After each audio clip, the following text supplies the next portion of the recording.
अस्सलामुअलैकुम नाजरीन, आप देख रहे हैं पीटीएन न्यूज और मैं हूं आपकी होस्ट कुरातुलैन। शामिल करते हैं आज की अहम खबरें। वज़ीर आज़म मोहम्मद शहबाज शरीफ की शर्म अल शेख में मुनाकिदा अमन सरबराह इजलास के मौका पर आलमी रहनुमाओं से मुलाकातें। वज़ीर आज़म की अज़रबैजान के सदर इल्हाम अलीफ से मुलाकात में दोनों रहनुमाओं का गज़ा में जंग बंदी पर इत्मीनान का इजहार। इस मौके पर आर्मीनिया के वज़ीर आज़म निकोल पाशिनियान से भी मुलाकात और गुफ्तगू में शरीक हुए।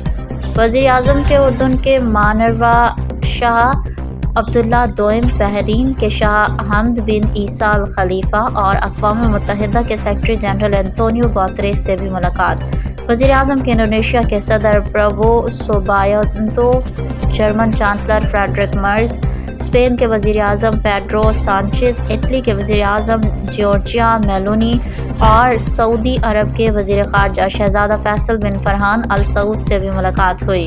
मुलाकातों में ख़ित्ते में अमन के लिए इक़दामात पर तबादला ख्याल। वज़ीर आज़म का मुलाकातों में फ़लस्तीन के अवाम के साथ पाकिस्तान की जानिब से यकजहती और उनकी सिफाती और अखलाकी मदद जारी रखने का इरादा। न्यूज स्टूडियो से फिलवक्त के लिए इतना ही। मज़ीद खबरों और अपडेट से बाखबर रहने के लिए देखते रहें पीटीएन न्यूज।